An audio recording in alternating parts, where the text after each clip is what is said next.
Hi, I'm Andrew Cosby, executive producer and co-creator of Eureka. And I'm Jamie Paglia, the other executive producer, co-creator. This is Colin Ferguson. I played Jack Carter. And just so you guys know where we are in time, this is about 10 or 15 days before we start the second season. We did the commentary for all of the first season stuff the week those episodes air, so we haven't done this in about 8 months or so. And this is 2 years since we shot the pilot.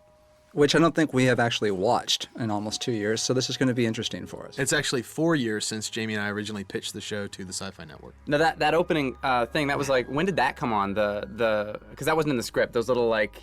This entire sequence was something that we decided to add long after we had shot the pilot. We were editing this. And that was all purely CGI as well, and, so you know. Yeah. But we felt like this particular part of the episode there was a setup that really wasn't there yet. So we actually went and picked up this entire scene with Susan Perkins and Walter Perkins as we were shooting episodes for the first season.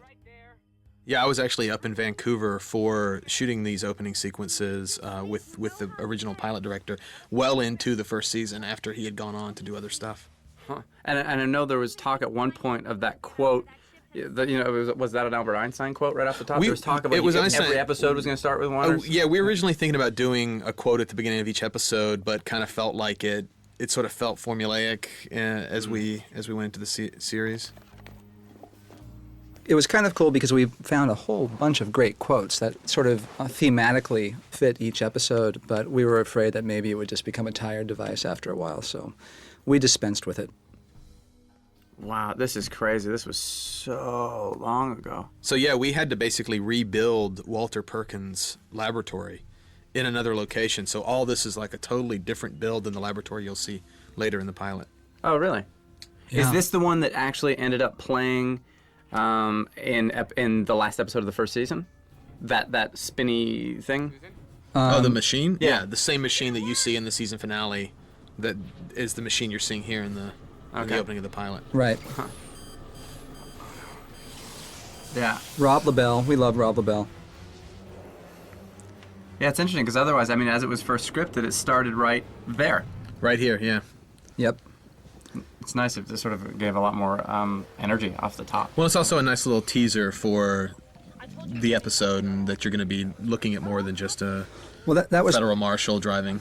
You know. And that was part of it. Was I think we really wanted to sort of set up. There is this very strange thing just going wrong right now, and oh, look at this! We're going to find these two people that are about to drive headlong into it. And it feels like there's some anticipation, some suspense. And by the way, just so everyone knows, this is a reshoot you're watching right here. We shot this in somewhere towards the tail end of the first season, and sort of the interesting thing about it is it's 2 years, really, or a year and a half after we shot the pilot. So Jordan in the pilot is 13. She's 15 here. Yeah. You know, which is not such a big deal for I guess someone who's older, but a 13-year-old girl and a 15-year-old girl, it's a big difference. I've got to get hats off to the makeup and to the hair people, because her hair was completely different when we shot this. We had to redo her hair. Right. She's actually wearing a wig. This is a wig. Yeah, we had to have and that shot was from the first time around. Oh, really? Yeah. Yep.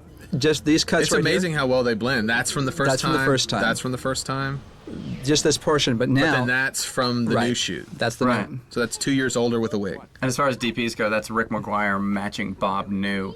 Yeah. And Rick's coming back again for second season. Yeah, Rick Rick was our DP for the entire first season, and he will be for the second season also. Linchpin. Couldn't have done it without Rick. Oh yeah, no way. This is the first time we shot this also, those last two cuts. Which I think, unless you have people like us telling you to look for the differences between them, I don't think most people would actually pick up on it. Yeah, I'm even having trouble seeing the difference between the two now. Yeah, it's a different feel, that's for sure. I mean, Yeah.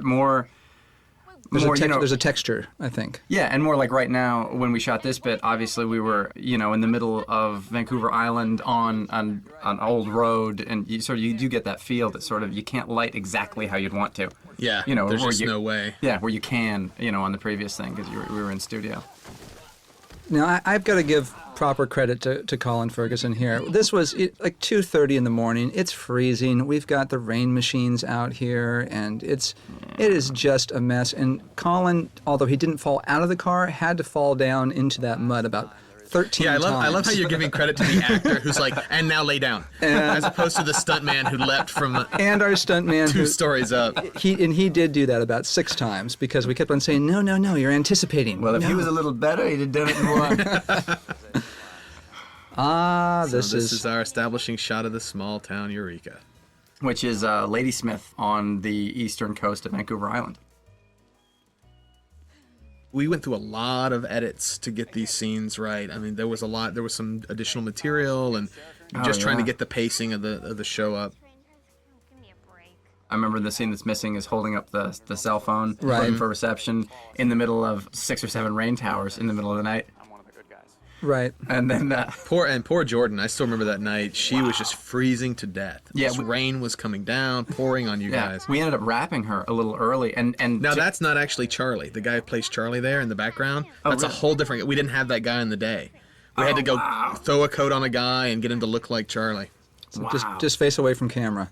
But when Jordan was wrapped on that day, because it was freezing and the rain towers were freezing, and because of what she's wearing, she can't have any protective clothing underneath her clothes like I could. I could have some sort of protection. Yeah, for the people to know, like most rain scenes and water scenes, actors are wearing Like neoprene. wetsuits. Yeah. Yeah, it's like a type of wetsuit that keeps you very warm. And to credit to Jordan, she was fighting it every step of the way. She didn't want to go. She was just, I'm not cold. I'm not going to go home. And it was awesome. She was just great. So. There's lovely Erica Chera. Never go silent. It is interesting watching the difference in all of you guys, how your performances grew over the season now. Because I'm so used to the last few episodes. And this was, I think everybody was, sort of embracing, like, especially Erica, this sort of the tough girl aspect of her. And that's something that I think over the course of the season, she kind of, that sort of lessened in more of the sort of fun, playful Joe. I come out. actually have to give the cast credit because you look at most pilots and you see a big difference in performances. Right. Colin, I think you're very consistent Absolutely. through the series. Like you really captured your character early on, and remained consistent. I think that was I think part most of the actors even did. the casting. But I mean, it's just sort of like we were all on the same page sort of from the get-go. Mm-hmm. And I think that goes back to how you guys wrote it. It was sort of, that's what that is. Yeah, it's all our credit. Yeah. We should. Now, casting of the sheriff was interesting as well because there were so many different choices that we were playing with. At one point, we were talking about Tom Skerritt Yeah. Oh, wow. was actually considered for the role. That would have been great too. But $6 Million Man was actually considered for the role. It was Really? Lee Majors. Lee Majors got very close, but then there was a scheduling conflict. Oh wow. But I think once we actually hit on Maury being the guy, I was he's just such a fantastic performer. He always brings something completely unique to whatever he's doing. Well, Yeah, and I mean- definitely that tone we were trying to capture, sort of like the Twin Peaks meets Northern Exposure. Yep. Yeah. I think Maury sort of encapsulates that. And what's great about it is he's nuts. So like what he brings, no, it's true. What he brings is like you never know what he's going to do. And so in a pilot situation where you have everybody sort of, that not wanting to step too far out of line because they don't want to lose their job, and everyone wants to make sure the show goes. So there's a lot of sort of pressure to stay within the lines. And Maury just doesn't see lines anywhere. I still remember the first day. It was actually on this set here. Making Erica cry, just because she wasn't prepared for Maury. I mean, Maury came in. he's a nice guy, but he's Maury, Yeah. And expecting a certain level of it was great. It was great to have him around. And this was a great little beat here with Spencer, and a lot of ad libs. Like we would figure stuff out on the day. Yeah. Because it had been a while since we had written the draft, and we'd be up there, and we'd have to make certain changes based on the locations. And Oh, the sets. and also it was just like because there was Syfy was very on it about like we want options. Yeah. So I remember we had to do sort of every single scene. We had to do a comic version, we had to do a dramatic version. Not every single scene, but there's a lot of scenes where you're starting to hit a lot of different tones. Well, and as frustrating as it was on the day sometimes, we were really happy to have those choices in the editing room because I think this pilot actually really came together in the edit. It was a very difficult tone to find. Yeah, totally. And I have to say, we are so thrilled with Joe Morton. That was another one of the casting choices that as soon as we realized that Joe was available, it was like that was our guy because he brings this sort of childlike enthusiasm about the science to the character, which I love. But it's Joe, and so he can really ground the show in a way that I think another choice may not have been able to do. And it's tricky, that tone, because we don't take ourselves too seriously, but at the same time you want to have some level of reality. That character could have gone too wacky, and instead it kind of has a Spielbergian quality thanks to Joe. Yeah, I remember him saying that. We were talking about it once, and he said he based a lot of his character on that last scene, on a guy who defies gravity. Interesting. And so a lot of his stuff is in the air as opposed to down on paper. Right. Yeah, he's a very talented actor who really digs into his characters and pays a lot of attention to those little details.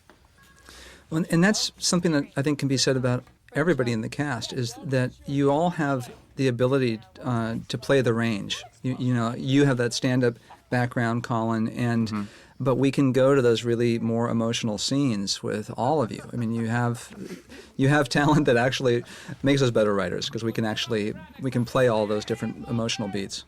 Well, and something you guys did from the get-go is you were always very, to everybody, like, what do you think?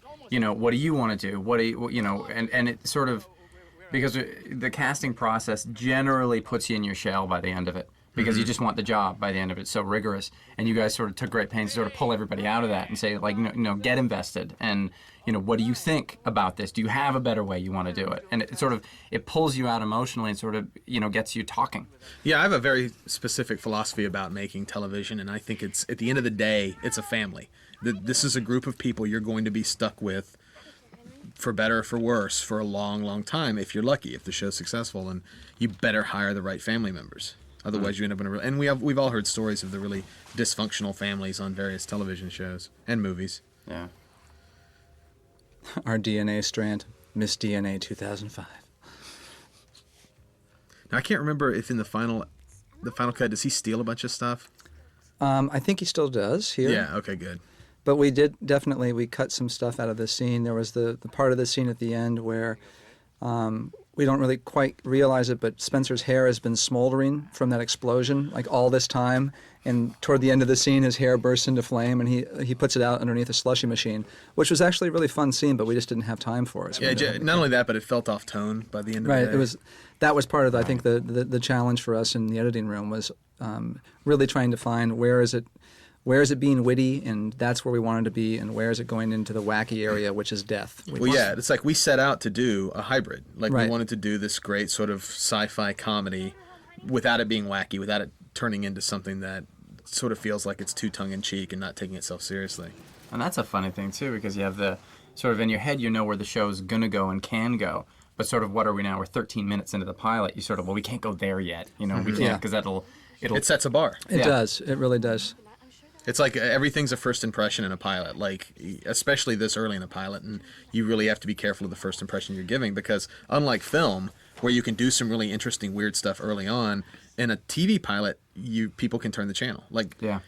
No one's going to get up and walk out of a theater based on, this isn't exactly what I thought it was, but you can walk out of the theater with a click of the button on television. And we spent, I think, probably more effort on the first 13 minutes of this pilot in the editing room to really make sure that it was moving, that it was understandable. We were grabbing people, hopefully, that we were compelled to watch. And Peter O'Fallon directed this and did a great job. I love some of these elements. This is a really sort of Spielbergian kind of scene to me here, too.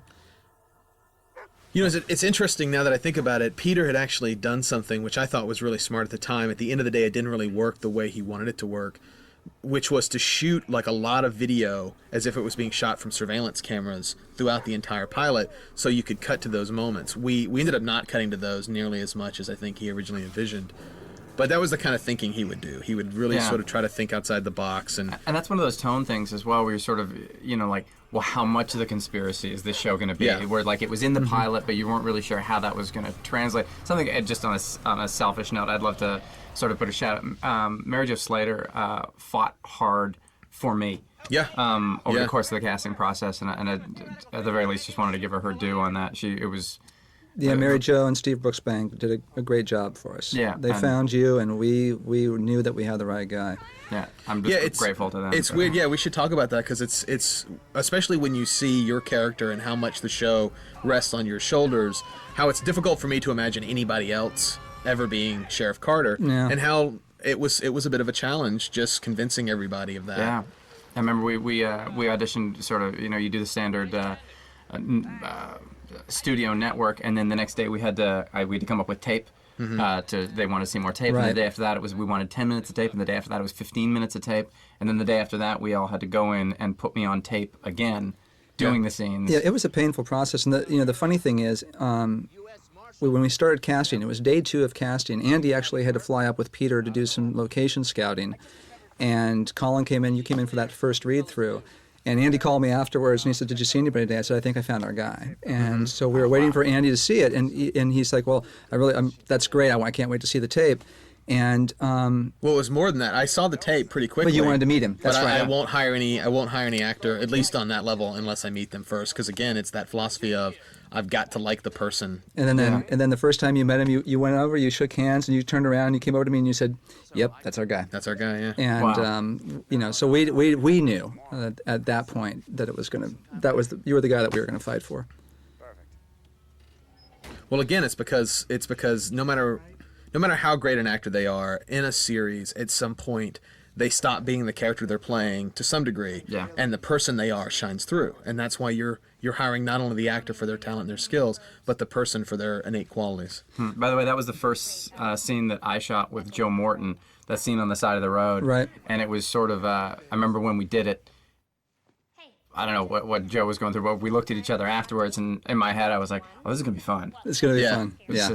We just had a great time. It was just so easy and so quick, and he did stuff, and I was doing. It was just like, okay, wow, this is gonna. The rapport that you guys have. Actually, I was talking with somebody, another producer, who said one of the things that they really enjoyed about the show was that they actually felt like these are nice people, not just in the show. I have this feeling like they are nice people outside of the show, and that they do get along. And I think that that's true because we do have a group of people that actually get along well and are genuinely nice to be around. It does shine through the characters, and again, that's something that's easy to write to. All right, enough of this love fest. Yeah, seriously, this is getting now we're gonna start. This is where Maury brought her. Let's start dishing dirt. Okay. Yeah, these people don't want to hear us pat each other on the back. Yeah, that's right. So this is where Eureka was crying, and we're trying to dab the tears out of her eyes and tell Maury to stop being mean. This is also the day when Sally's husband was playing baseball on the field next door, and you remember he got a pitch and hit it so far. Because Dondre is just about the best athlete going. Yeah. I think he smashed a windshield in someone's car in the parking lot. Nice. Yeah. Thank you, Dondre. I gotta tell you, like, wrangling extras is one of the most difficult tasks on a television set. Because you gotta understand, like, you don't think about it till you're there, but these people don't have the same sort of like. They haven't been told what to do. They haven't gone through the scenes. They haven't read the got script. handed something this morning, and they're told to stand there and do this and do that. It's a difficult task. And the director, for those of you who don't know, the director can't speak directly to a day player. That has to go through the AD. The assistant directors. So it can be quite challenging. Yeah, because if he talks to them, then that's considered direction, which makes them a principal, which means their pay goes up significantly. Now, I got to give... did we do the drop jacket? Yeah, we did. We just did the drop jacket. That was actually Colin. That was you and Eureka off to the side came up with the drop jacket bit, which I loved. Which really worked out well. It did. I was just thinking I wanted something for Eureka to sort of dictate our relationship, sort of how antagonistic it was going to... Now, this was the audition scene. Which I love audition scenes because they become the scene you can play with the most when you're there on the day because the actors basically have rehearsed them so much. Yeah. Sally Richardson Whitfield. We were so excited to cast her. And now she's in Will Smith's new film, which I'm sure everyone will know by the time this shows, but I Am Legend. I Am Legend. I'm very proud of our Sally. As opposed to Colin, who I think does industrial tapes now. I do. I'm good at them now. Not sure it's a what talent happened thing. It's whatever happened to that Colin Ferguson. You go where you're good. Welcome to. Are you still doing the bar mitzvah circuit, or is that? I'm a clown. Actually, I'm a U.S. Marshal, so technically. Yeah, I remember on one of the. Love that line reading. That was that's one of those times where I think the way that it's in your head when you write it.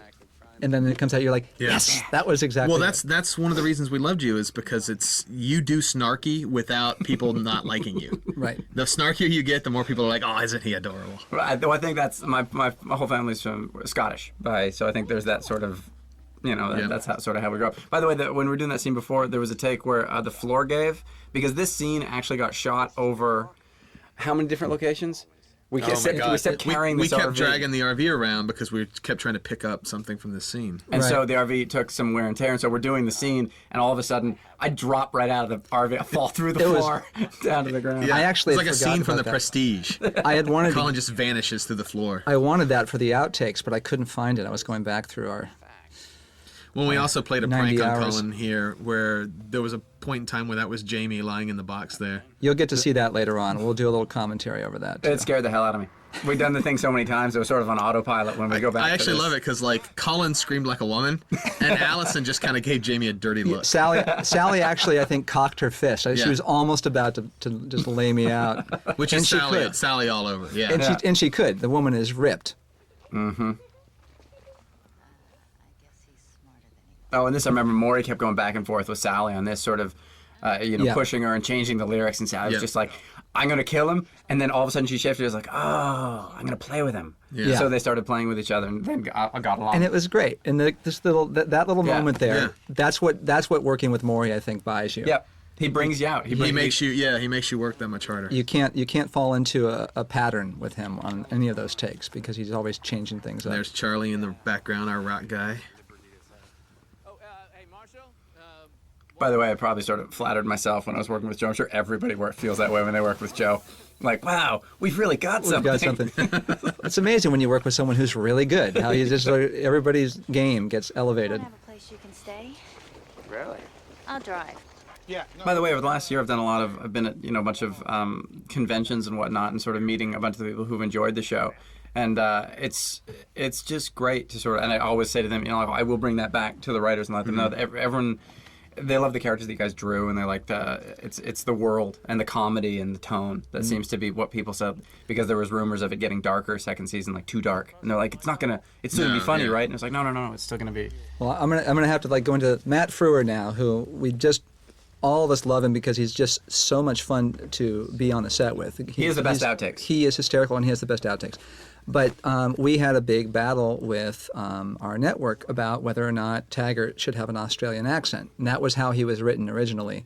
Well, not only that, but it's why Matt took the gig. Yeah. Matt's nuts for Australia, and he took the gig because he wanted to play in Australia. And he came up with this incredibly elaborate backstory for the character and where he was from and having Why he left Australia. his Aboriginal wife, and he went on a walkabout and all these things. We should also say thank you to Zoic for all these amazing effects that they've given us, because you could barely see what this stuff was in the original shots. But we had this big battle on set that Matt's accent was not correct. We had to fly out Yeah, we ended up flying out a dialect coach. who came out there and said, First wow, day of shooting right here, by the way. that's right. First shot of the entire show. Yeah. And they said Matt's accent was perfect, and we ended up keeping it. I remember we shot this scene for 4 hours, and I thought that was really, really. It's a stupid scene. Like, no, it's not stupid. Yeah, sure, it's a stupid scene. You should really be able to plow through it in about an hour. You know what I mean? It's really quick. Right. You should be plow through it. And I was really smart of Peter to sort of realize what it was. It was the first thing we're shooting, sort of establishing a tone, and more a tone for how we as actors were going to deal with each other. And it was smart of him. Because you dropped the subject? Doesn't mean that I have. He also fought really hard for the cast as well. I remember in the casting process. Yeah. No, Peter was great. Like he just brought a lot of this tone. I mean, he shot Northern Exposure. Yeah, he actually and shot helped- episodes 2 and 3 of Yeah, Northern helped create the Exposure. look and the feel of that show. He created the character of Chris in the Morning.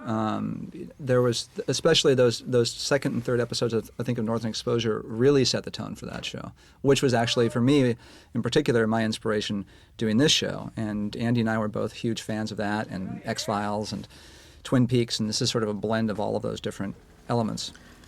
Now, that was a big deal. Is that originally was supposed to be like the president leaving Yeah. Eureka, which we kind of decided later felt a little too on the goofy side, so we left it more government official. Bush wouldn't do it. You called his people and. The guy definitely He was looks busy like Clinton, busy reading a book to preschool class. upside down. Some of my clients require certain I Deborah remember- Ferentino. We love Deborah. I remember Peter was. It didn't actually go this way ultimately, but he would always push Deborah to go like more and more sort of arch. Insane. Yeah. With this reading, and that's some of the things that you go through on set. Everybody has these things that they try, and it's good to sort of have your back covered, because sometimes where you're sure something's going to go, it ends up not working. Yeah. Right. And it's sort of nice to have the other thing to spin back to. Oh, Yeah, whereas we wanted Deborah's character to be very grounded and very realistic, and he was kind of making her nuts. And ultimately, we got the performance that we wanted, and Deborah's a lot of fun to have around because she's also finishing up her degree in molecular biology. So it's like having our own science advisor on set. Oh, and she's research heavy. Yeah, She goes big time. crazy into like so detailed. Stacks of books she reads for each character. The funny thing is, one of the books that she first brought us, which is a very integral part of the mythology for our show. Madeline. If anybody pays attention in the very first shot of the of this pilot, when Susan Perkins is reading in bed, the book that she gave us is on her chest, and that actually is a very key piece of there's the story. Greg Gurman, who we miss dearly. We do miss Greg's Greg. a comedic genius. We love him. Yeah. And everybody we were really thrilled having him for the pilot, and ultimately we ended up sort of changing the direction of this character and bringing back in Allison's husband, estranged husband, and that it was a difficult thing not to be able to have Greg come back for the series. And that was interesting because from what I gathered anyway, it seemed like Greg was pitch perfect for what was needed here. But after we shot this, you guys sort of looked at the series and sort of, we sort of want to go there. Yeah, we needed to. It was that we always had envisioned doing this other character that was going to be Allison's ex-husband. And there was kind of no way to service both characters, like to service the ex-husband in the show Right. and to service the head of Global Dynamics. And so we talked around it and figured out if we blended the two characters together, we could have our cake and eat it too. Careful, Shara. You're not the only one with influence around. I don't want this. But these two were hysterical during this particular scene because, like we were saying, how Maury brings all that interesting stuff. Right here, this is actually Greg, I think, pissed off at Maury because it wasn't scripted that he was going to walk away on him like that. And he just turned his back and started to walk. And Greg, you could just see him seething, but it was great for the scene. Boom, ba-chink, boom. We were actually just talking. I had a foot thing, so I'd been. No, did I have the foot thing? No, not during the pilot. All right, so this is my normal size. Yeah, but for yeah. the series, I'm actually a little smaller than I usually am because I was a. You weren't able to exercise. Yeah, as your much. toe died, right? Like the bone inside your toe died. It went all necro on me. Yeah, it's like Colin's, I'm sorry, how old are you now, Colin? 34. So Colin's a 34-year-old man that had a 90-year-old toe. That's it. Yeah, the guy went in and tried to scrape it out, and he hammered in a bone plug, so basically for about a year, it just really hurt to walk, and so I couldn't exercise. Now it's funny. We had an outtake here that we are not including on the DVD reel when Colin walks into this room and starts to change. There actually was the gratuitous nude butt shot. Yeah, back when butt shots were all the rage. That was right there. It was right there that you actually could see everything, and we elected to go with the more conservative take. And thank you guys for that. I remember you guys had sort of the courtesy to, you called and you said, do you mind? And I was like, I'd prefer not to have I mean, I know it's prudish, but I honestly. not to be bare on the DVD reel. Yeah. Well, this was where Peter kept going, hold your keys closer to your cleavage. Really entice him to reach for it. It's going to work, trust me. Works for you, Peter. Shoot it again. We had a huge battle over this car. Oh my that you're about God, to the see. car. This car caused more headaches, and actually a very funny practical joke that we played on Todd Sharp, one of our executives at NBC. We were supposed to use a smart car for this, and it had been all approved. And then the day before we were about to start shooting this, Mercedes got wind that we were making fun of the size, as we have him all sort of hunched over in here, and they pulled it. So we ended up getting this thing, which was, I think, a Canadian car company. It's an electric version. IT car, the yeah. IT car. It's a golf cart. It is a golf cart, and so we were very upset that we didn't get our first car. Ultimately, it was fine, but it did turn into a whole lot of drama on the day.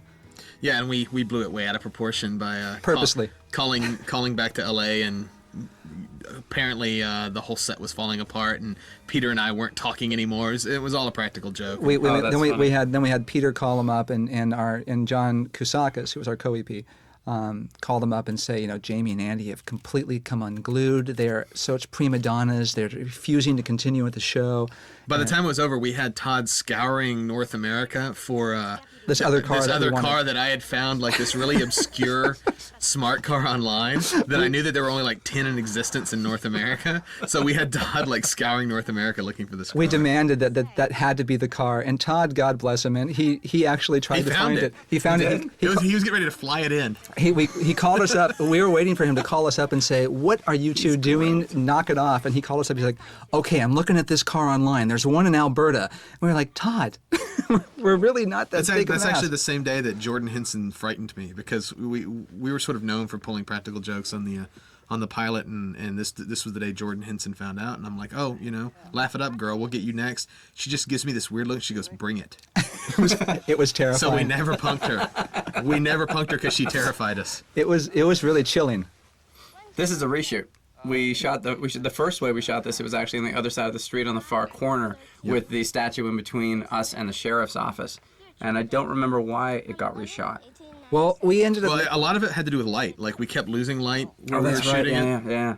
He could do this, by the way. Mishak could do the entire. Mishak Yeah. Peters is amazing. That formula and the one that you see later on in the episode was really it was actually done for us by somebody, I think, at the University of British Columbia, a math professor. It's a real hypothetical formula, and Mishak, who is I think 7 years old, memorized it. Yeah. By the way, yeah, I'm sure so one of the sort of greatest things I think that happened in the pilot was the explosion at the tail end, because it sort of gave you guys the ability to rebuild almost every set that we had downtown. Yeah, this set that you're seeing now, we had for the pilot. The set that you see in the entire series, starting in episode 2, was a brand new set, because this one was sort of difficult to shoot on. It didn't look exactly the way that we wanted it to. But we ended up having to, in the very last scene of this episode, we shot it in our new set, and we tried to cheat it so that it matched this one. Oh, wow. That's right, I remember that. It was that was a lung full of underarm deodorant. That's right, deodorant. Deodorant doubles for fog, for those of you who don't know it. Yeah, like in the shower, like when it's all steamy. So you get sort of lungs coated with alum. Right. You can't keep running away from your mother. Why not? But it was nice because, I mean, The big reveal, my father and daughter here. But I feel like we never nailed that. Like, No. Yeah, we never quite nailed the, oh my God, that's his daughter. That's not just his. There was this whole push on set when we were shooting this to do it in a completely different way. And I don't remember what the why, but it was like, no, it has to be this way. And then I guess once you guys got to the editing room, you're like, no, it shouldn't have been that way. It should have been. Yeah. And some of it was casting too. Some of it was we cast Jordan, and it was very difficult to disguise Jordan as a felon. And Yeah, you guys had this natural chemistry. Yeah. Well, no, I love Jordan. She's absolutely fantastic. She's a great, great girl. I mean, Good singer too, apparently. Yep, great singer. Yeah. Maybe we'll see her on American Idol one of these seasons. I hope not. at this point, she can just put her own album out. But it's nice because being able to redo the sets is amazing because you can hone the tone. Yeah. Of it's amazing how much of the tone is set by what light can come through what windows and sort of what feeling. I love. That's my favorite set is the sheriff's office in the show. Yeah, I'm big on noir stuff. Like the last show I did was a sort of a noir, supernatural noir series, and I love that set. It just feels so rich, and it's sort of like the colors absorb the light. It's just great. Back, if you guys just backed it up there's that weird lamp post, Right. That starts the shot, and that's where those pictures that security Andy was cameras. talking about were coming from that Peter was shooting. Yeah, we had them all over town, and the idea was that DARPA is constantly monitoring everything. That's Yeah, it right there it there. is right That's there. the tower. And just as a tip, as like a sort of pat on the back to where we're going as society, when we shot this pilot, that was an ethanol pump, and that was Yep. crazy. Yeah. They would have an ethanol pump, and now they're actually out there. They're everywhere. Yeah. Which is really exciting. Yeah, I remember this was a difficult edit as well, where we were trying to figure out, like, is he following the dog? Is he after the dog? Yeah. How'd the dog get there so quickly? Right. And when we shot it, the dog came out and jumped on me and knocked me over, and then Yep. sort of, it was this whole long bit. There was so much more shot than we actually I aired. still remember there was an ad lib where you threw a rock at the dog. That's right. We're like, yeah, maybe we don't want to throw rocks at the dog. It kind of doesn't make him very likable. I'm always going to strange places like that. No, it was great. I mean, like, It's fun. This is where the Steadicam op, Tim, was Oh, man. just pissed. oh yeah. He's backing through all this thing, and he throws down at one point. He goes, "That's the last take. That's the last one we're doing." Well, we had done this like 8 times. Yeah. And that gear weighs about, 85 pounds? And Yeah. he's trying to get through. There's our cow. Everyone loves the cow. Yeah, and I remember Peter just looked at him and said, we're going again. Yeah. And he was like, all right. Yeah, Peter has a great Michael Mann quality to him. It's like that sort of like Yeah. cowboy. Yeah. You're walking into a propeller here, buddy. I remember that one. Yeah. Now, this particular set. I don't think we were ever quite happy with this. This should have been the entire ground burned out in white, as opposed to this sort of In a crop perfect world, it circle would have with- been a CGI It would have shot. been a CGI shot that we had just burned the entire thing. But you know, As opposed do to what you can. white trees and right? the infamous Taggart vehicle, which we change after Yeah. the pilot. This thing they're driving right now is like A racing jeep. yeah, it's just this super powered racing jeep. It's got like a rocket engine in it. 400 horsepower or something obscene. It's just it's really frightening. Like, we had to train Matt Frewer how to drive it so that Yeah. he didn't So kill he you wouldn't guys. kill Yeah, and everyone. the saddest thing about it is that I remember when we got in, they turned the engine over. There's like no muffler on the thing. It's- so Oh, yeah. we're sort of like, okay. This is all dubbed because you can't hear a word you guys are saying. that killed. Yeah. Which you did about 7 times, right? Yeah. Well, in my head, I'll get to this place where like, it'd be way better if I slam my head into the bar. That's right. Yeah. That's what we love about Colin. It's like, I just don't This would be way think- better if I broke my leg in this scene. All right, Colin. Okay. Yeah, in House Rules, you actually set your arm on fire when you were beating up that nuclear That's right. device. Oh, it's fun. You still have the scars. Yeah. No, I think they went. Gone? Yep, scars are pretty much gone. Excellent. Second season, perfect. This is a great fall here. Right. Like I love when actors pull it. Like he nailed his face. You can hear it. Yeah. He nailed his face on that sidewalk. Yeah, Chris Gaultier playing Vincent was a find, and Yeah. he's someone that we ended up utilizing more first season, and we're going to have him in even more second season. Yep, he's our Canadian Jack Black. That's right. Assuming Jack Black is not Canadian. But you guys are great at that. I mean, when you're in the room, because as an actor, you go in and usually you get one shot at the material, and the people, they give you the thumbs up or the thumbs down, they kick you out of the room. Whereas, you guys are sort of really good at sort of going, okay, that's what we want to, and sort of pulling it out, and sort of so you can actually get people to do sort of and play, and it's so much better. You get so much better work, I think. Well, one of the things that we really we were trying to have is that all those background characters, the Baker brothers and all these people would have really sort of distinctive personalities so that we could go to them more frequently over the course of the season. And I think that we got, we were really lucky that we found some people that are interesting and, Yeah, because actually steal their scenes when they're in them. it's difficult to do a show with a cast this large Yeah, we on have this 9 budget. main characters. It's tough. Like a show like Heroes can do it because they've got that money behind them, Sure. and they can do it right. And they have can like service those characters. $4.5 million episode. Like 10-day shoots, Yeah. right? Or Yeah. something like that. Yeah. We have 7 days, which is it made Like a day and a half, too yeah, little. it's Yeah. really a very short period of time to try to turn these episodes around. I know at home you hear like 7 days, 9 days. It doesn't sound like that much of a difference, but if you work at it in terms of percentages, 2 days is a huge percentage. If you're working Yeah. 7, I would embarrass myself if I did the math incorrectly, so I won't. I like this relationship developing between I bet you between do. between Zoe and Pervy Joe. boy. I'm not going to even dignify that with a response. You like Carter's butt shot? You like the relationship between the little girl and the Stop deputy? it! Stop it! What's gonna happen now, Jamie? Is the pizza guy gonna come in the room? This is my other favorite thing, that we actually have a hero who can get his ass kicked by the female deputy, and we still love him. Well, that was I always thought like one of his greatest, one of the things that he thought about himself was like, you know what? I'm not a very good fighter, but I can take a beating like no one else. Yeah, I'm going to let you beat me until you're too tired, and then I'm going to hit you. the Rocky of federal marshals. You're gonna be bloody. You're gonna be embarrassed. Yeah. I'll keep coming. That's right. That's right. I'll keep limping at you. I love that little thing that Maury did there. He walks in, he looks at that giant rack of jackets and just throws it on the couch. It just, He just has those great little touches. This was a nightmare. this Like, shot was just an we're- absolute nightmare. W.C. Fields was right, man. Kids and animals, don't do it. Don't And, go and we there. had multiple kids and animals in this episode. Andy and I kept on looking at each other and saying, what were we I thinking? can't believe they do movies that are about a boy and his dog, because that's It's just insane. crazy talk. No, this is on a soundstage, the interior of this. So that was an exterior that we shot on location.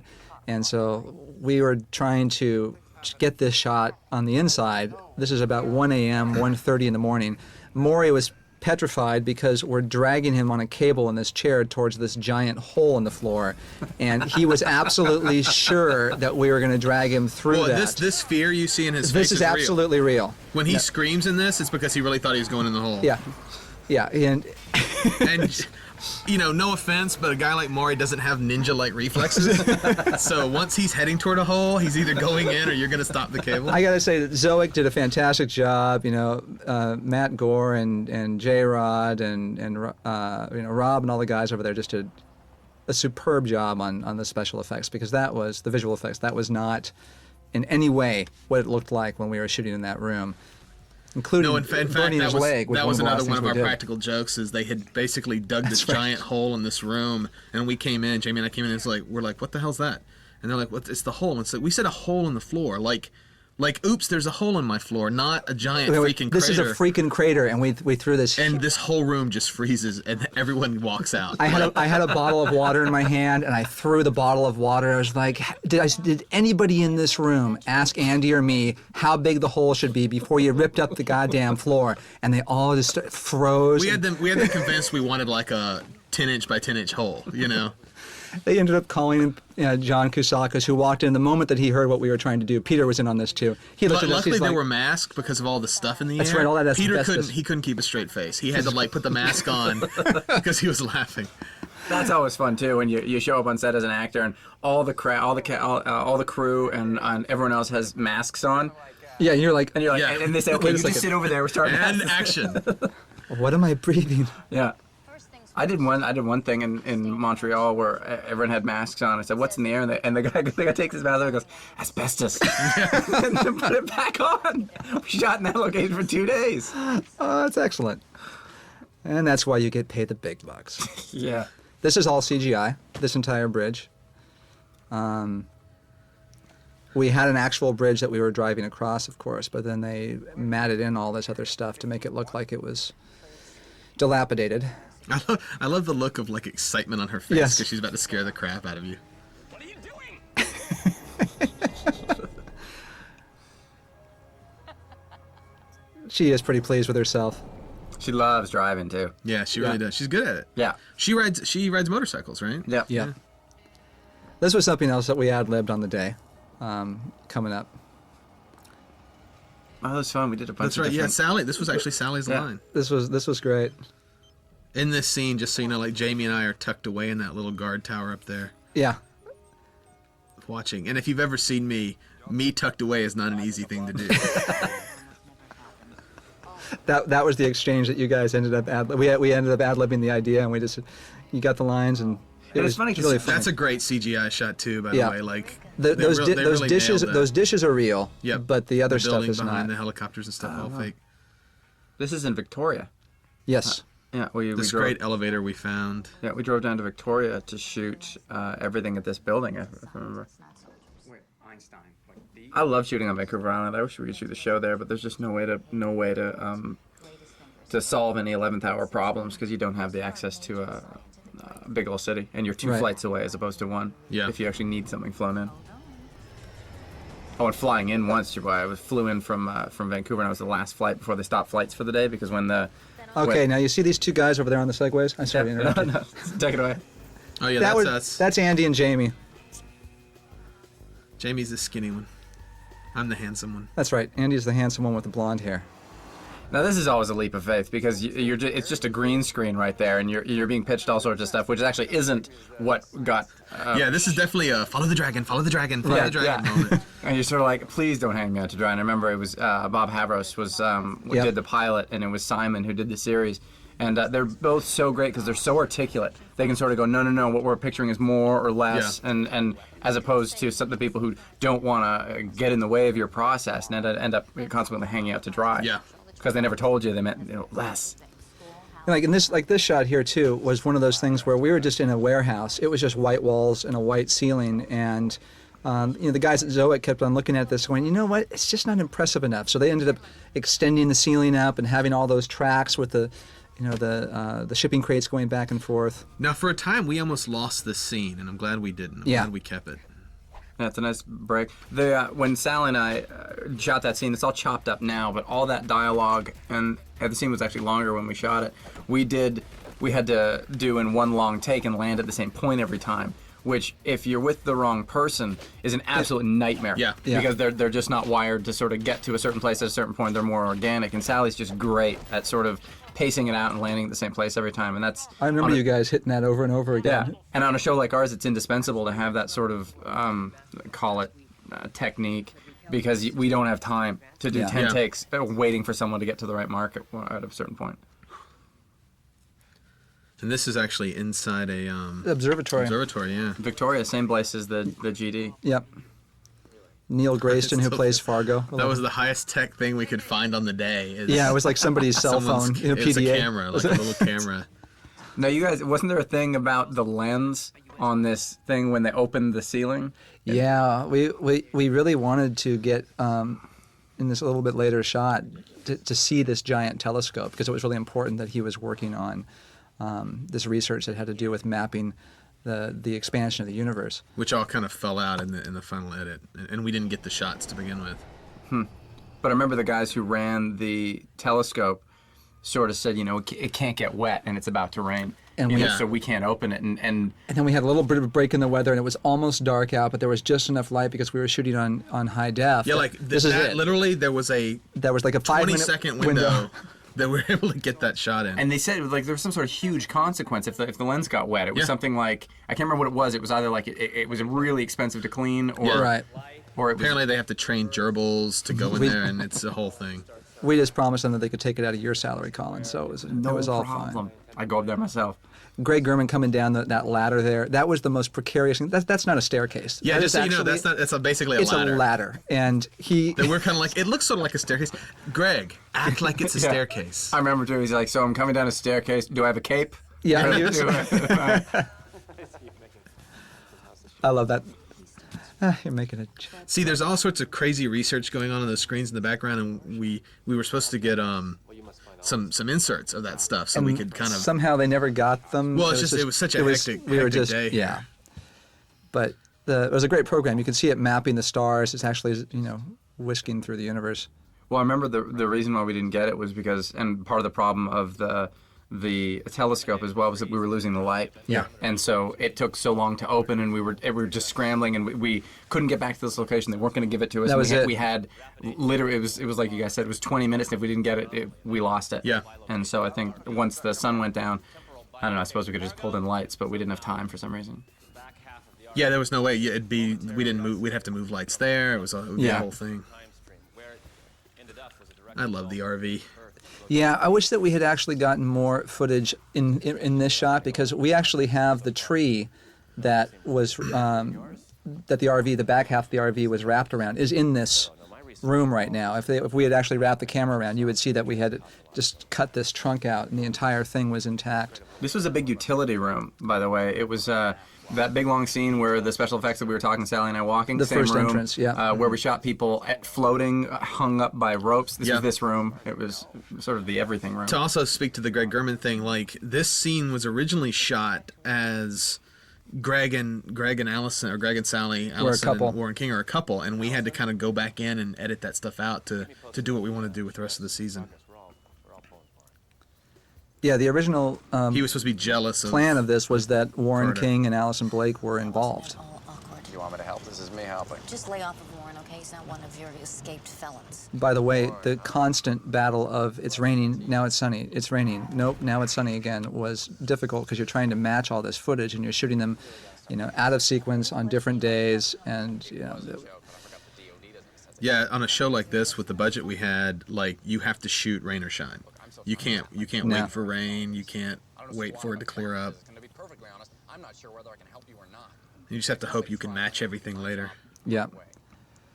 We had a bunch of people go from the pilot to the series. I remember Lisa Strong, who did makeup on the pilot and the first season, and is coming back for second season, I believe. Yeah, she's great. She's indispensable. I mean, she's just followed she's gone all the way through. I remember Dylan. He was PA on the pilot. He came back for the season, for first season. I don't think he's coming back second one, though. A couple other people. Now, this was also one of those nights where, for people who don't realize when you're an underage actor, you can only shoot a certain number of daytime hours, every day. And we had to have this shot at night, and it didn't get dark until about 8:45, and she needs to be wrapped by 9:30 and 10:30, and so it was, and that's any day of the week. That's any day of the week. She can go up to midnight on the weekend, but any weekday it's 10:30. Right. So you make a big sacrifice when you choose to have a character who's under, what is it, 17? 15.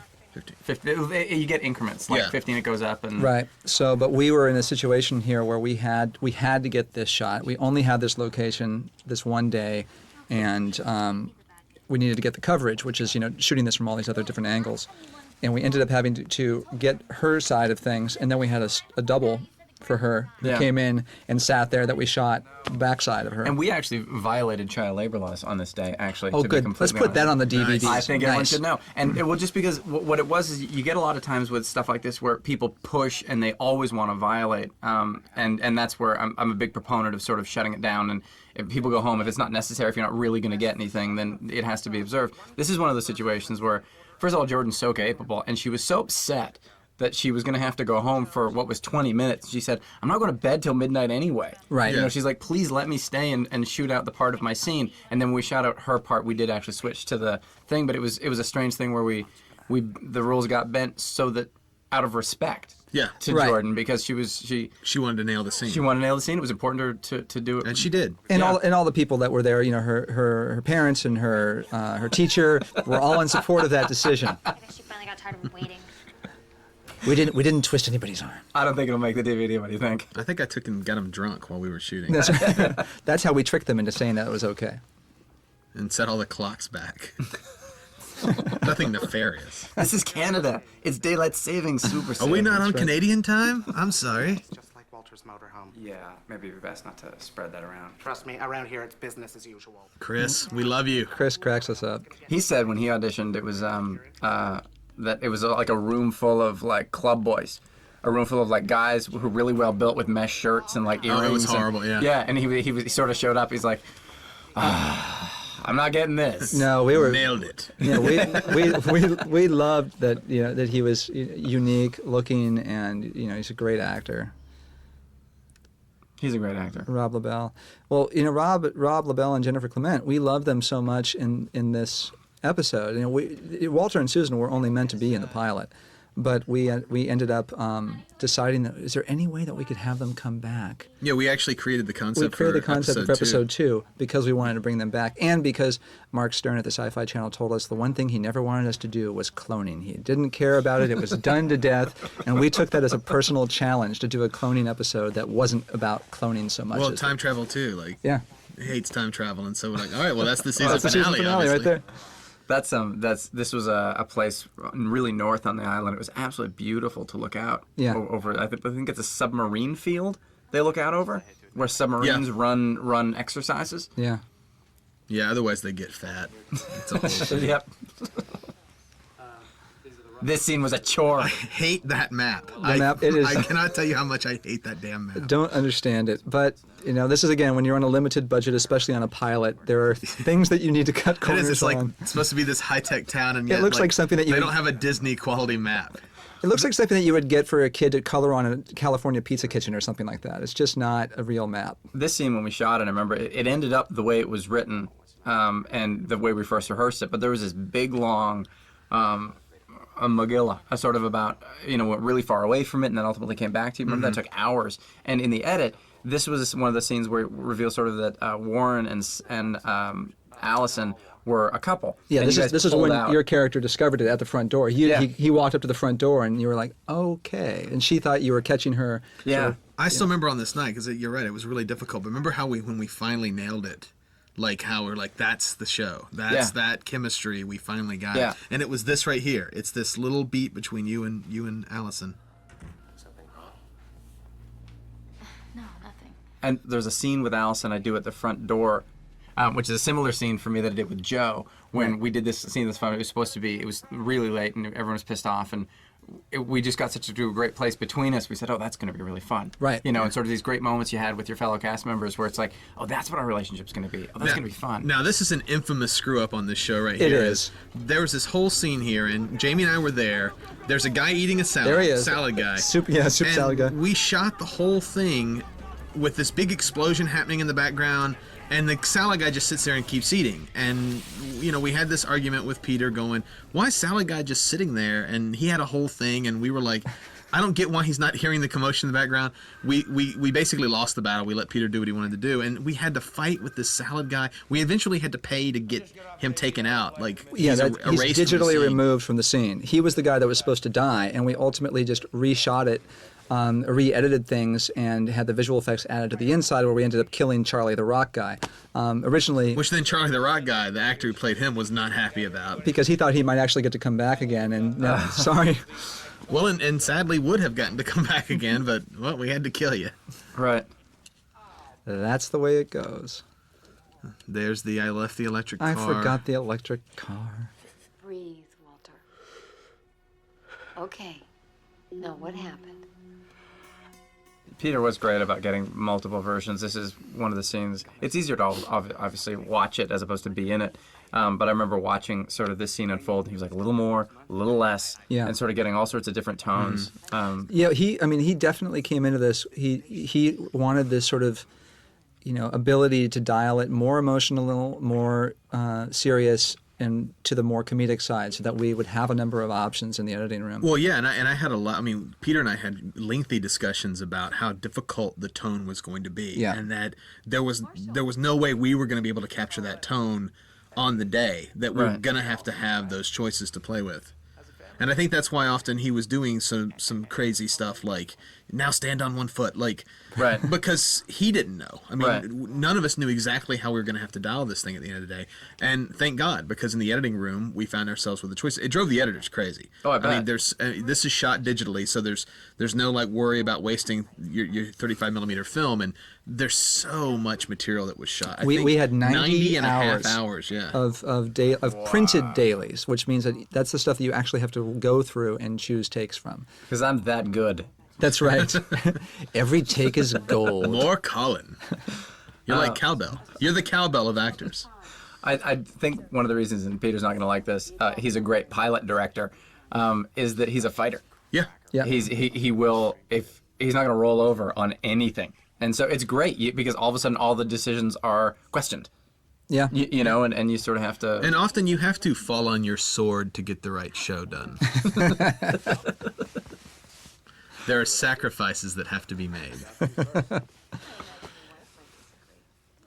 Now this scene, there's actually, I'm thinking there are a number of scenes that we ended up cutting out of this show, and this one there was at the kiss point, we actually had Carter looking at her, and Beverly essentially dies. She turns into this. She ages rapidly right in front of him and turns into dust. Yeah, I'd actually forgotten about that. We had a whole big There was a whole CGI thing. setup We were did this gonna whole do. thing where we did hair and makeup on her. We had this take where she's leaning in to kiss you, and you open up your eyes, and she just turns into dust, and then you end up waking up out in the chair. And then the question was like, did the kiss happen? Did it not happen? But it was it was one of those times where we would have, I think, really tricked the audience into thinking that another one of these anomalies had just happened and killed Beverly. But ultimately, it just didn't play. So we axed it. And that's something that it's my least favorite thing to do, which is when the camera's about 4 inches from your nose and you're being asked to do a bunch of stuff. Also, because my face doesn't hold it. Some people's face, the way it's constructed, you can sort of push the tolerance of the lens and it doesn't distort. You can go if you go anywhere near the tolerance of the lens. I'm a fisheye. I'm going like, whoa. So I hate that because I'm always nervous that the lens is being pushed, and I know that I look awful or really weird when that happens. Never had a man fall asleep on me before. Well, it's time to wake up. Yeah, I had to get quiet there for a second because I love that line. Yep. The way she delivers it. She does a great job of just hinting at just a little bit of interest she has in your Yeah. character. With my daughter. She's fine. Okay. And what about Ken? This was a great location. This was on the island too. We couldn't get this back for Beverly's bed and breakfast for the series. we found another place, but this stuff is all on the island. Yeah, I actually love the place we found. For This is the Sirius. scene It's that a you're really talking nice about? house. No, this is the scene that was. This is in the same location as Sally's house, which Right. is in that little pocket that looks over the submarine field. But you guys adjusted this on the day. We did. On the collar and that Yeah. whole thing was a last minute. Oh, this would be good. Yeah, we wanted to have there be that little callback. And where I think we're sort of blessed is that you guys opened that door of like, wouldn't this be a good idea? You know, you can always sort of come and do that. But it's for some reason just the temperament of the people involved. No one just goes pitch crazy. No one abused it. Yeah. Yeah, no one's like, how about this? How about this? I don't want to say this. You know, it's very, you know, everyone's very respectful. Plus, I can shoot things down very judgmentally, which right. keeps people from coming back. We just give them that That's look like, horrible. wow, really? You think that'd be a good idea? And just, why don't you think about that while I go over here and laugh behind your back? Maybe I made Eureka cry. Now I can't remember. No, this was a great. Now this She's right nuts. I here, love this it. is on stage now. We were inside a house, and then this entire stairwell and everything was built on a sound stage. So at the top of that stair where she just walked up there is actually nothing. It's just, you know, the And then platform. when she comes back with this functioning 9mm. That's gun. me shaking myself, by the way. That's right. Yeah. We were shaking the set, but it wasn't really reading very well, so we had to have Colin shake himself. Just bounce up and down like it's not shaking. Yeah, but that's a real gun, and this fires. It can fire live rounds. We of course use blanks here. Yeah, I but- actually think it's the gun from one of the Blade movies, and they Yeah. just repainted it. And then this was a whole thing here where we really had to establish how messed up this laboratory was now, and it was difficult. So we ended up adding a lot of CGI to the. I'm getting a scenes. flashback. I've done a commentary for this before. It exists somewhere. Really? Yeah. Maybe you did it on your own. I think. Yeah. You guys haven't done this? We haven't done this one. No. I know that when you were getting your podcast going. That's there's probably Walter that's how floating I up spend my there. spare time. Yeah. I do You're like- commentaries for shows I'm not even in. It's like, damn, I just have Colin's to- Star Wars podcast. This is where I fell in love with Ewoks. You know, That's that my was- favorite line. Don't shoot the crazy end of the world machine. That's right. Let's not shoot the crazy end of the world machine just yet. I'd like to take credit for that line, but it's really just me ripping off John Rogers' voice. This There's was our this helicopter. day Like, was you know what I fun. love is the helicopter. That's us breaking laws again. A helicopter cannot be that low over a town, and we're just like, bring it down. Come on. Tara Kopat's in the other room going, stop talking about breaking laws. Our DVD supervisor. Gary Chalk. This is what a nerd I am. I basically hired Gary Chalk because he's the voice of He-Man and Optimus Prime. That was Is it. he? Yeah. One from my childhood. He's the I have the power. Is he? Yeah, that's He-Man Wow. and Optimus Prime. How sad is it? All of a sudden, I have a reference I didn't have before. I was just like, wow. And in the Transformers, he was. Oh yeah. I'm the head guy. The head good guy. Wow. He was the truck. Yeah, that's right. See, you're a nerd too. I love it. I know my Transformers. Test me on the Thundercats. I feel bad for Gary. How many times I'd be sitting back on set abusing my power and like, come on, Gary, give it to me. I have the power. Yeah, it's on my to-do list. So, where are they taking that thing? I've got a signed figure from him. Oh, do you? Yeah. Well, Andy has the biggest toy collection of anybody I've ever known. Toys and DVDs. My wife hates my DVD collection. 7,000 now. You have 7,000 DVDs. 7,000. They're all in storage. I don't know what use they are. I was just going to say. I was telling considering somebody that's it's- like, so your DVDs Video iPod. are down the street in another location. And I'm like, yeah. And it's like, that's Blockbuster. And you know what? I didn't have to pay for that. That's right. It's a very good point. I love Buzz Lightyear here. He's my favorite. Every time I yeah, come we- back. I love this extra. Is That that the guy. right term? That's Am I Buzz. using a derogatory term for day players or? I think he's a day player because player. he had a line, right? He did Or have a was line. Yeah, that's featured? right. That's He gets a right. line. Yeah. Break down at the most fundamental level. And if we don't stop, I think we no one will be safe. did he always have a line, or did we give it to him because we liked him so much? I can't remember. I can't remember either. Walter Perkins have even built this without any But yeah, this guy, and I don't know if you've seen him yet, but he goes. Is he in the background there? I'm not wearing my glasses. He'd go to malls and like kids would maul him like Because they'd he looked mug like him 'cause he looked Buzz like Buzz Lightyear. Oh, wow. They were convinced he was like Buzz Lightyear. By the way, I think there is. I think extras are supposed to be called background performers, but I'm called a meat puppet or a talk stick, so I figure you can get away with calling them an extra. That's possible. I've never Well- called you a talk stick. No, Colin. meat puppet. Yes, meat puppet, plenty of times. Definitely. Never Talk a stick talk just stick. sounds- That's Yeah. just derogatory. That just sounds It's bad. just rude. This was a great idea, Peters, to shoot this scene through the rings of the machine. Taking people down to the bunkers, women and children first. And then, There he oh is. wait, children, I have a daughter. Shoot. Damn, forgot about her. Zoe. This was fun. We played all different kinds of music over this. Joe? Joe, you there? Yeah, this was an interesting. Yeah, trying to get this to look right. And trying to get these guys to enter right was. And I love how like 2 enter and suddenly there's 8. You know. Like, well, what do we do with this one? This is, I think, probably one of the harder things to do. It's, I mean, I would think from a writing perspective, because this is a backdoor pilot, so it's supposed to be able to air as a movie if it doesn't get picked up as a pilot. So, and a movie concludes. A movie peaks and concludes, and it's all resolved, whereas a series has to leave questions. And Yeah, there has to be a cliffhanger element to it. Yeah, so you're sort of caught between 2 genres, and that's got to be hard to do. I mean, that's, you know, and Andy and I very deliberately left a bigger question mystery to be solved at the end of this episode so that they would be more compelled to let us go to series. Right. But we did. Don't you want to know how it ends, guys? Give us $35 million and we'll tell you. That's right. The kind of thing that's not going to stop at the city limits, is it? A rift of this magnitude will continue to grow exponentially. Unless... Henry, is it possible Walter was trying to create another collision when his machine blew?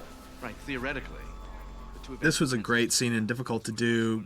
Peter kind of trying to do this documentary style shooting here, and in order we didn't have in order the to time. get it all. Yeah, we just had no time. We had to go with the handheld camera, the Steadicam, and we knew that we weren't going to have enough time to get coverage. So it was just, you know, we had Tim in there just saying, okay, to start following around. We had to choreograph all the blocking for this.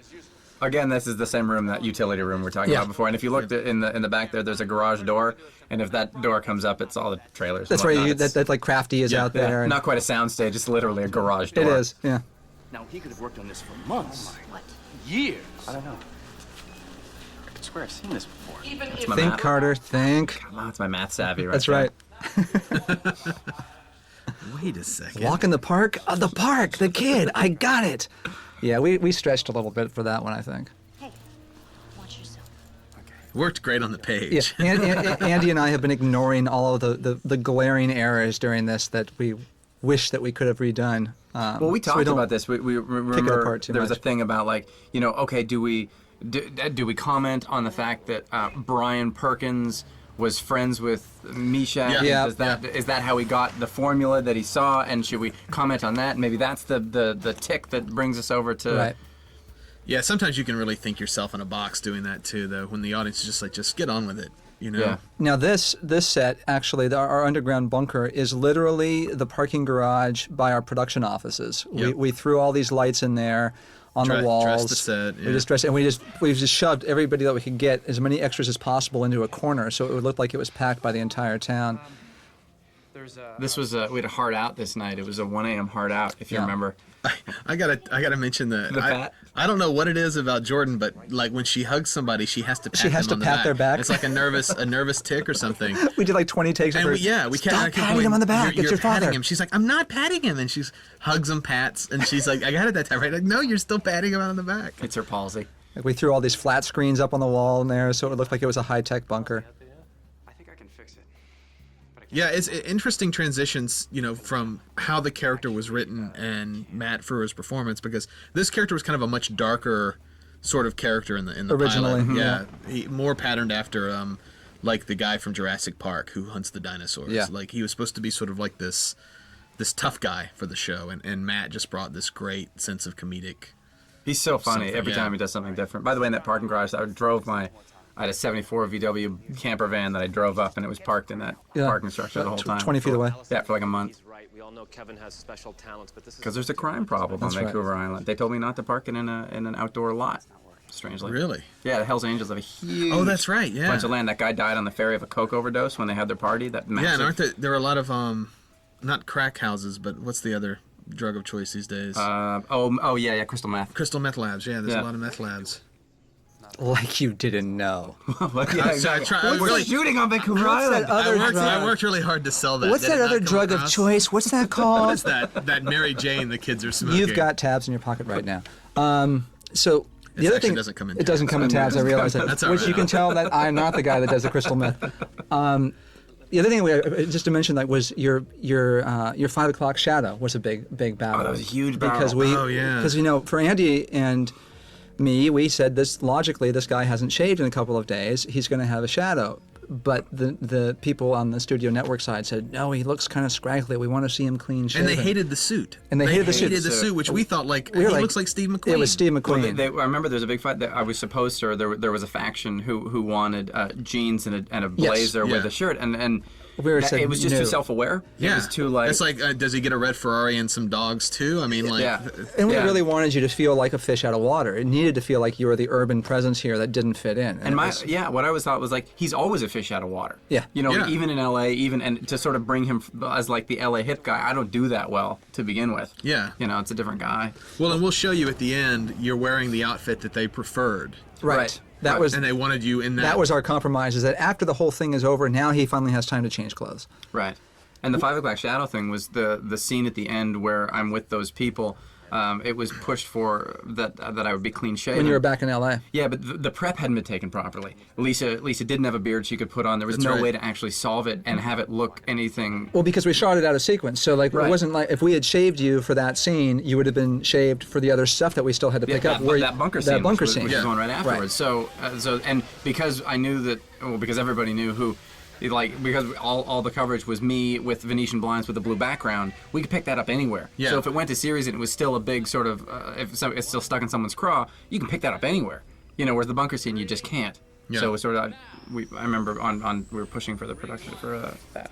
Now it's funny, behind you guys up there in that room is an extra that's sitting at a computer, who actually is Arlen Greer, my brother-in-law. We happened to be on set that day, and we were out of extras. We needed more bodies, and we just threw a costume on him and set him up there with you. Andy, what was your brother supposed to be? He was supposed to be someone. He was supposed to be Spencer. Yeah. Wow, that's right. My younger brother was supposed to play Spencer, and he got stopped at the Canadian border. They would not let him in the country. For a past infraction. Yes. How crazy is that? Which will go that? Nameless.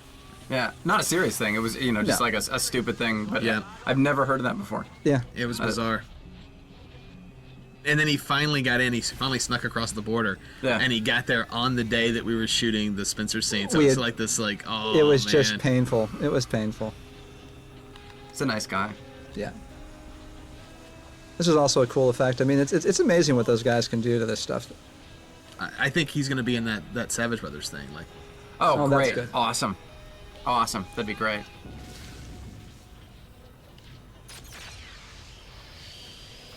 Yeah, this again is Zoic just breaking the bank to give us really cool effects. Yeah, I mean, this just got better and better every time. We love you, Matt Gore. Yeah, those guys were, every time they got a shot, they'd say, you know what, we're not quite happy with it. Andy and I might have been happy with it, but they're like, we're going to keep working on it. Still working on it, yeah. They were amazing at how fast they were. Because I've worked with a lot of special effects guys who were sort of, it's painful. We built that little town square, that little park down there was not in the street. What a headache! Yeah, and it was just awful. Originally, Eureka was supposed to be kind of like quintessential Main Street, small town. Eureka was supposed to be quintessential small town built around a town square, and we just couldn't find it anywhere in Vancouver. We could not find a town square, and it became really important to the network that we have it. So we ended up spending all this money to basically build this little strip of grass in the middle of the street. It was ridiculous. It was like $100,000 to make that little plot of lawn, and we got there on the day that we were supposed to shoot it, and it wasn't the size that it was supposed to be. It was like 2/3 the size that it was supposed to be, and we all sat there looking at it and just going, this is never going to work. To Peter's credit, he shot it with angles that actually made it work. Yeah, made it look bigger than it really was. For your sake, Warren, I hope not. See, that was part of that love scene, dynamic that they had originally in this. By the way, Neil here, who plays Fargo, there were segues all over the place. This is the first scene he shot. Oh, was it? Yeah. And he's the only one to actually damage a segue, and so Fargo. Like, he was learning how to use it and was like, I can't, stop it! Well, like crashing into a wall and ripped up right before we shot that, he actually ripped his hand open on a wall because he was like, and it was like Swiss cheese down his hand. Yeah, we abused the segues quite a bit. He was so embarrassed, too. He was so embarrassed. I've actually been banned from ever standing on another Segway again because of things that happened on the pilot. They're really fast when the governors are taking off. We were racing them and jumping them and trying to figure out how to spin on them. This is the outfit.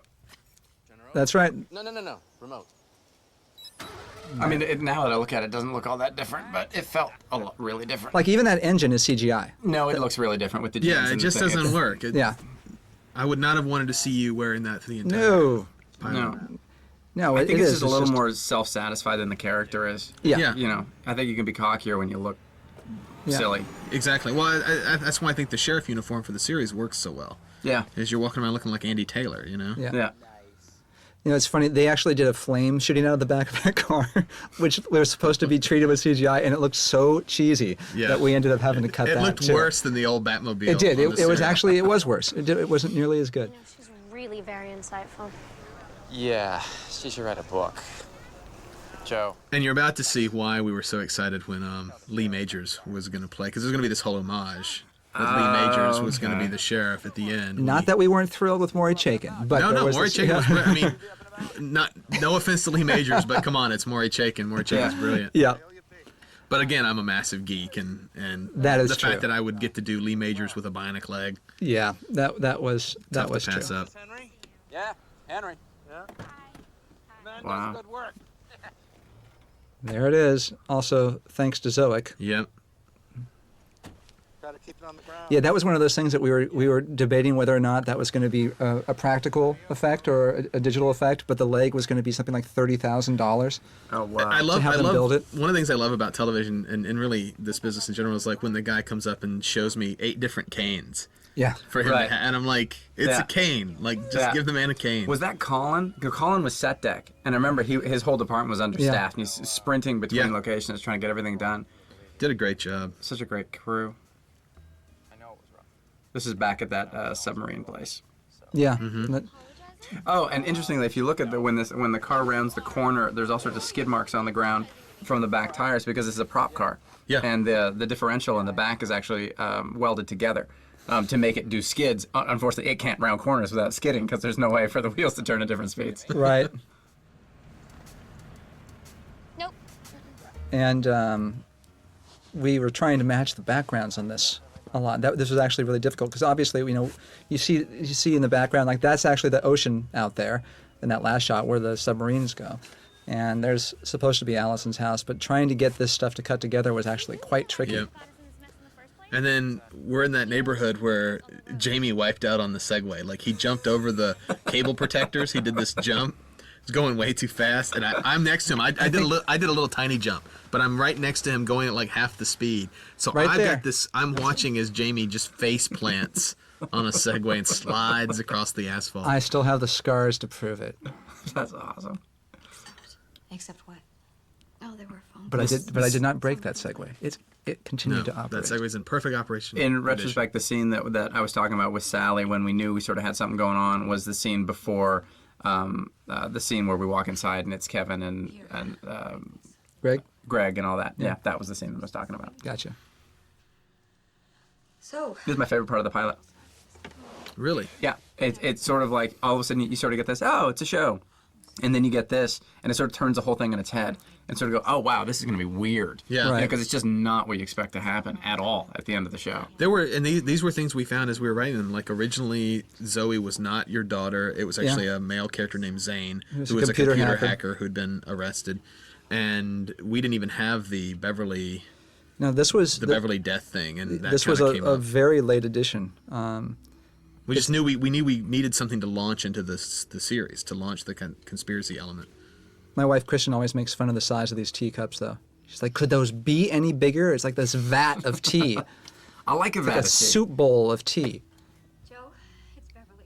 I'm over at the Perkins house. You know, it's weird that I'm actually bugged by that when I go to these coffee houses where they serve Where they use in those giant things? cups. I won't. I'm like, give me a to-go cup, because it is. It's like a giant bowl. Look at of them. They're huge. coffee. They are. They're massive. I drink a lot of water. I guess It's like a watering can. I think that's in Duncan. I think that's where we're shooting this.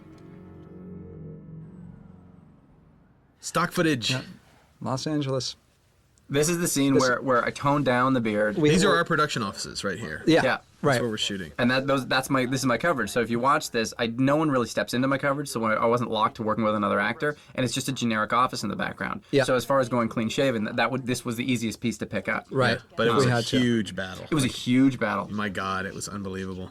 The And phone it was calls. just the unfortunate thing of sort of being on location and a bunch of people not being there to sort of go like, no, it makes perfect sense. Like, it's so easy to pick up if you need it. Right. Relax, Carter. It's a promotion. Lots of takes on this. He's in an A&W commercial I saw recently. This would be a good time to bring up in Great Britain, the way they do television. Oh, yeah. Yeah, I was talking to a friend of mine, and he said basically it's a totally different system over there where the BBC sort of cuts you your check and says, like, so, you know, you want to give us the episodes this date? And that's it. They're done. It's very different. In that little last shot, Peter doing the gratuitous puppy shot because he thought, you know what? Audiences, especially test audiences, they like puppies. They're going to turn up those dials when they see that puppy at the end of this episode. Now, this was all shot later. This is the on new the set. new sets. This is that we're trying to get to match for the old set. And that's under deodorant. And the whole room's filled with it. Awesome. What Colin doesn't know is I'm in the background going, more. Yeah. Keep pumping it in. You can do this, Jack. It's the last shot. We don't really need him anymore. Make it happen. It was really an interesting thing to do this scene a year later. Yeah. After did it the first time, and sort of being much more secure in the role and the character and who it is and all that jazz. I broke something when I did that the first time. I sort of like the thing they said like, oh, fall back, and I fell back against the sink, which is a prop And it sink, broke off. That's right. Ripped off. Now, this was a very late edition. What originally this was, you hear the explosion in the background from Henry's garage, and you started to float. Everything right. started to levitate in the room, and you were going to cut outside. And Wendy Wallace, our associate producer, we love her. Oh, and I remember I had pneumonia, or I had like bronchitis. That was the last day of shooting. Yeah. And we shot for, I think it was 24 hours. And I could feel it sort of like getting lower and lower in my lungs every day. And then they said, okay, you're going in the harness. I was like... So there's our pilot, everybody. That's been a long time. It has. It's nostalgic at this point. Right. Mm-hmm. It holds up well, I think. I still like it. I think if I can talk through anything... I mean, the truth is, though, when we had the premiere party and you and I were watching it, you and I were in pain. I mean, you can't help but see the flaws. Yeah. Lines that you write that they just don't go the way that they should, and you're like, oh, I just really reached for that joke. And anyway, thanks for listening. Thank you guys so much for everybody who watched the show and who will continue to watch the show. It's really appreciated. Season 2 will be even better.